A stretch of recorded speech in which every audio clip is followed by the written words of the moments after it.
Good afternoon. My name is Bernard Brown, co-counsel for Anna and the particular problem we're discussing. My other co-counsel will be Lakeisha Bruner. She's going to handle the second question, and I'm going to handle the first question. In the first question, it was posed that it reflected on the entire negotiation. If you face a similar situation tomorrow, what would you do the same and what would you do different? Just to cover a few things that we would definitely do the same is we would definitely delegate the roles between me and my co-counsel Keisha.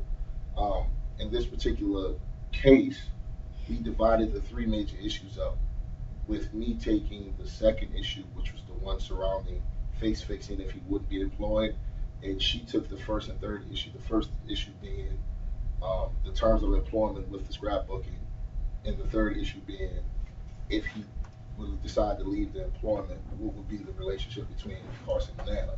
So we felt like that was a good idea. We felt like that was a strength of ours because she can use some of her more problem solving negotiating tools to get to some of the crucial issues in the case, and I'll come back with more of the sterner face fixing issues surrounding the geographical area. So that's the first thing that we would definitely do the same. Secondly, we would definitely continue to use the outline in the next one. We felt like the outline was extremely helpful. It kept us on task with what our goals were and what we wanted to accomplish with the ultimate, with respect to our client in terms of the negotiating procedure. So the outline we had, it was broken down into our proposals. It also had on there a list of feeling questions to get an idea of which proposal would we lead with first. So I think the outline was extremely beneficial to keeping us on track with achieving our goals. Third thing we will do the same is we definitely will continue to keep a really good and compromising rapport with the other negotiating side. We felt like the issue itself wasn't a hostile situation. It was more of a problem solving and just a basic confusion on what the terms of the provision was. So we wanted to portray that we were definitely for Carson developing his skill in the photography business, but we just wanted him to realize that there's provisions that limit his ability to do certain things for a certain period of time. So we didn't want to come off as feisty.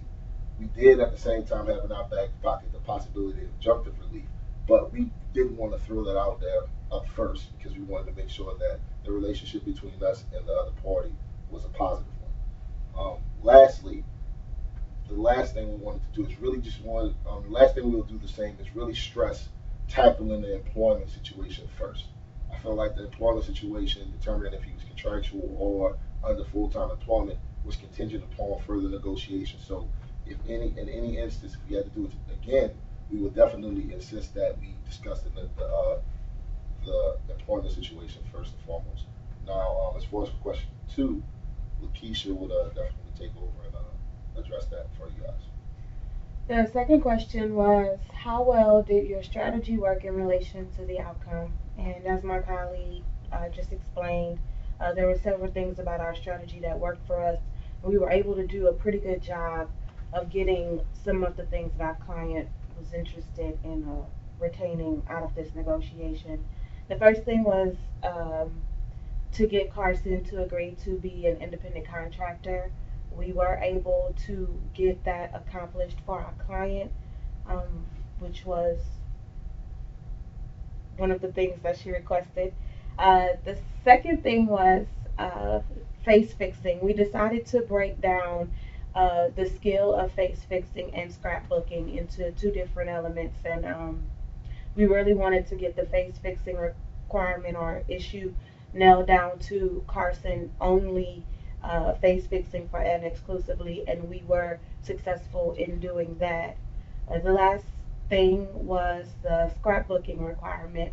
Our client didn't really have a strong preference one way or the other. She was willing to meet Carson somewhat of a partial way on this issue. So, what we were able to do was get Carson to agree to scrapbooking for pay for others outside of the metro area of Winnenapolis and Rochapag. And this was important to our client, the geographical issue, because she did not want her competitors to have the edge that she had with Carson's skills. So even though we didn't get him to agree to exclusively scrapbook for Anna, we were successful in getting a portion of what she wanted, which was to get him to scrapbook outside of the metro area.